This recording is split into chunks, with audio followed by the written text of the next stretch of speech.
और ये हमरे बिहार के माई बहन लोगन गावेली पूर्वी बेल्ट में जैबा लोग तो वह सुने के मिलेला का गावेली रोज इलाहाबादी आप लोग सुनते हुआ तरीका बिहारी इ तड़का लेला का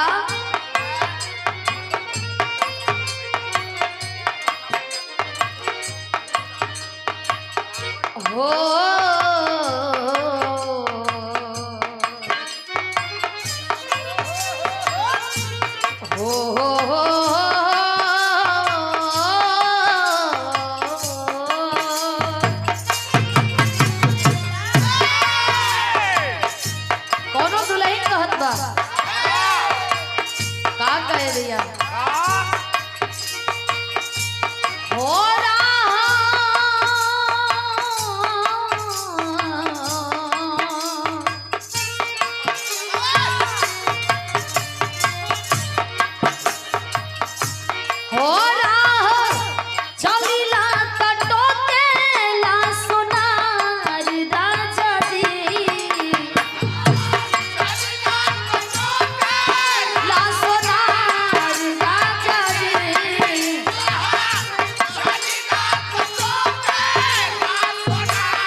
ए भाव पे ढोलक के बेताज बादशाह सुपरस्टार गायिका और यह बात प्रयागराज की शेरनी सोना सुहानी दी उनके ढोलक मास्टर हमारे राहुल भैया के द्वारा हजारों हजार रुपए देके आशीर्वाद दिले इलाहाबादी अंदाज में। भैया के बहुत बहुत प्रणाम, बहुत बहुत धन्यवाद बा।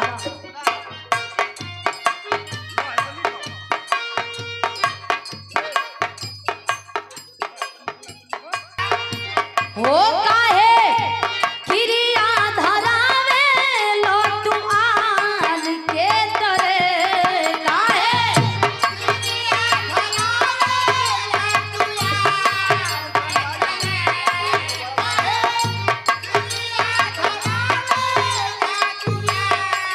तरे क्या बात है। और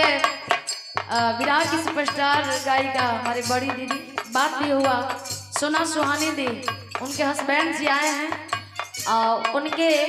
द्वारा ये आशीर्वाद सुंदर पुष्पहार 200 रुपए देकर के आशीर्वाद दिया गया। बहुत बहुत प्रणाम, बहुत बहुत धन्यवाद है। देखा गुरु जी लोगों का स्वर्गीय रामदेव दादा बुल्लू दादा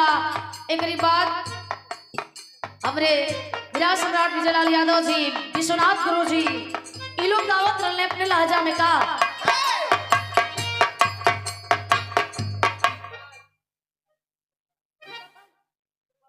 दीपक पाल जी हमारे गार्जियन श्री हारमोनियम के बहुत ही अच्छे कलाकार और हमारे भाई आपके गुरु जी हैं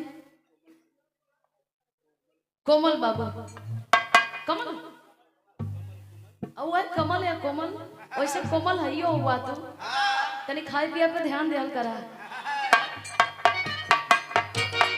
आप गुरु तुल्य गुरु जी के द्वारा सुंदर पुष्पहार के साथ यह आशीर्वाद 200 रुपया बहुत बहुत प्रणाम बहुत बहुत धन्यवाद। गावत रहे लोग होता है हिरिया धरावे लो तू आन के करे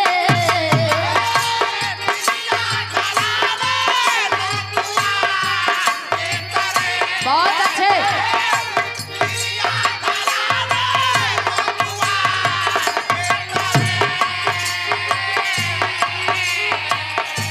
होता है हिरिया धरावे लो तू आन के करे तोहके उतरी मेरा खीला और के करे तोहके उतरी मेरा खीला।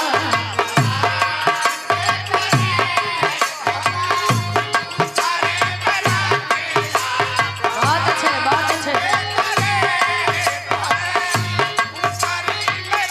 और ये दरोगा यादव जी दरोगा जी प्रतापगढ़ से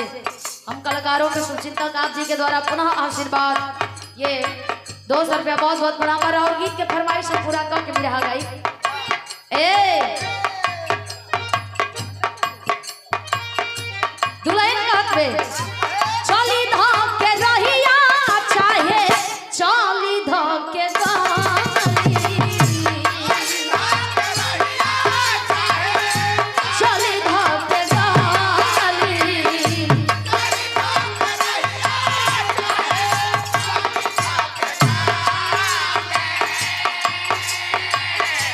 कहेला कि हे दे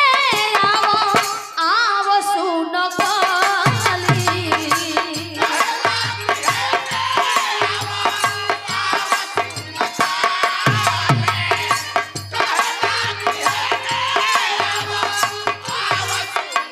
कहा दिया तो इसकी बोली बोले ना लेकिन एगो बात फूटा गठिया लो का हो चाहती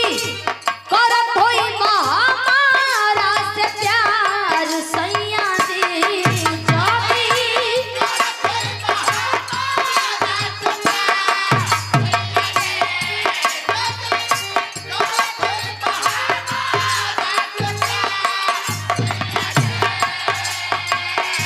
हो जाती करत होई महामारा से प्यार सैया दी जाके आजुए चुकाई दो घर सैया दी जाके आजुए चुकाई दो।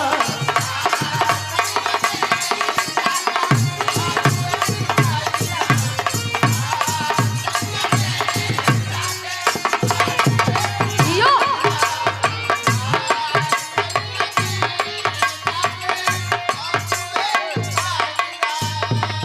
हमारे बड़के भाई सूरज प्रजापति जी